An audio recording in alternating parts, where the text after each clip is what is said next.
নমস্কার বন্ধুরা, আমি সুমি। আপনারা দেখছেন সুমির রান্নাঘর। আজ দারুণ একটি টিফিন রেসিপি নিয়ে চলে এলাম। খুবই সহজেই চালের গুঁড়ি দিয়ে এই রেসিপিটি বানিয়ে নিতে পারেন। আজকের রেসিপি ডিমের ঝালপিঠা রেসিপি। চলুন তাহলে রেসিপিটি শুরু করা যাক। তার আগে আমার ভিডিওটি যদি ভালো লেগে থাকে চ্যানেলটিকে সাবস্ক্রাইব করে পাশে থাকবেন। চলুন তাহলে রেসিপিটি শুরু করা যাক।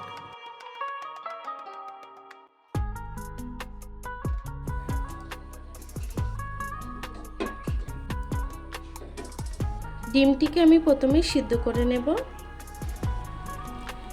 দেখুন ডিমটি কিন্তু সিদ্ধ হয়ে গেছে, এখন নামিয়ে নেব। এখন একটি কড়াই বসিয়ে নিয়েছি। কড়াইতে দিয়ে দেব কিছুটা জল, দেব একটু নুন। এই কড়াইতে দিয়ে দেব 2 কাপ চালের গুঁড়ো। চালের গুঁড়িটাকে দিয়ে একটু ঢেকে দেব। চালের গুঁড়িটাকে একটু নেড়ে নেব। একটু নেড়ে ছেড়ে নিয়েছি, এখন গ্যাসটিকে বন্ধ করে দেব। এখন আমি চালের গুঁড়িটিকে নামিয়ে নেব, নিয়ে গরম থাকতে থাকতে মেখে নেব। এখন নিয়ে নেব একটি বাউল, নেব একটি গ্রেটার। আমি যে ডিমটিকে সিদ্ধ করে নিয়েছি ওটিকে একটু গ্রেট করে নেব।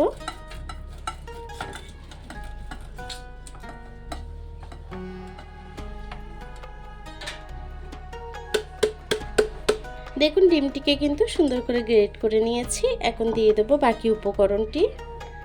দিয়ে দেব ক্যাপসিকাম, আমি ছোট ছোট করে কেটে নিয়েছি। দেখুন দিয়ে দেব পেঁয়াজ আর কাঁচা লঙ্কা, দেব ধনেপাতা কুচি, দেব স্বাদ মতো নুন, দিয়ে দেব জিরে আর ধনে ভেজে গুঁড়ো করে রাখা, সেটিকে 2 চামচ দিলাম। এখন সবকিছুকে সুন্দর করে মিশিয়ে নেব।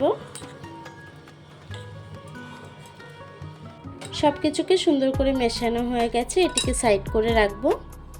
এখন যে চালের গুঁড়িটি আমি সিদ্ধ করে নিয়েছিলাম সেটিকে সুন্দর করে মেখে নিয়েছি। এখন লেচি কেটে নেব।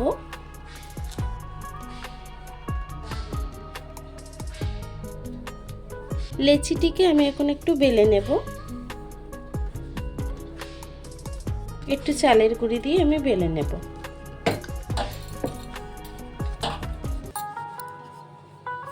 দেখুন প্রথমে আমি একটি বেলে নিয়েছি, এভাবে আরও একটি বেলে নেব।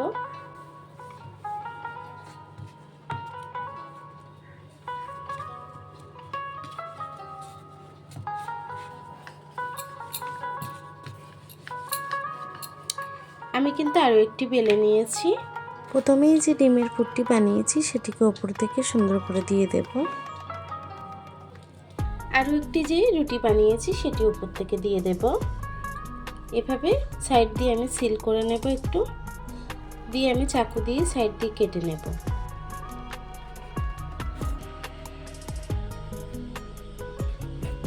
এখন ডিজাইনটি করার জন্য এভাবে কাঁটা চামচ দিয়ে একটু চেপে চেপে দেব।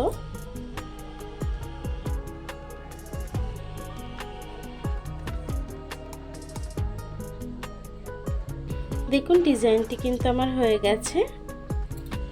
এভাবেই আমি বাকিগুলো বানিয়ে নেব। আমি আরও একটি আপনাদেরকে বানিয়ে দেখাচ্ছি।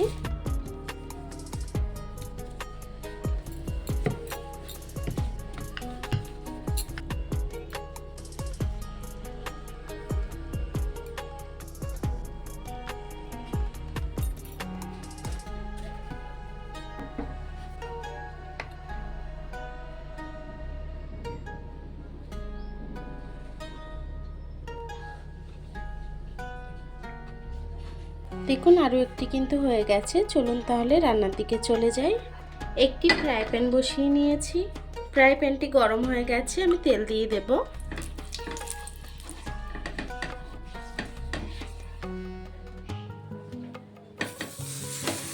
লো ফ্লেমে আমি ভেজে নেব।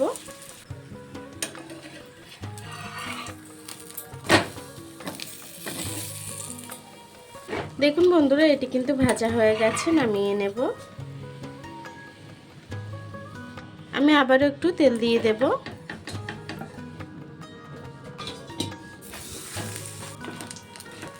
দেখুন এটিও কিন্তু আমার ভাজা হয়ে গেছে, নামিয়ে নেব। দেখুন কত সুন্দর কালার এসছে। দেখুন আমার বাকিগুলোও ভাজা হয়ে গেছে। দেখুন বন্ধুরা, আমার রান্নাটি কিন্তু হয়ে গেছে। আমার এই রেসিপিটি কেমন হয়েছে কমেন্ট বক্সে জানাতে ভুলবেন না। এমনই সিম্পল রেসিপি আপনারা সকালের টিফিনে বানিয়ে নিতে পারেন। ছোট থেকে বড় সবাই খুব পছন্দ করবে। রেসিপিটি যদি ভালো লেগে থাকে চ্যানেলটিকে সাবস্ক্রাইব করে পাশে থাকবেন। আর এতক্ষণ ধরে আমার ভিডিওটি দেখার জন্য আপনাদেরকে অসংখ্য ধন্যবাদ।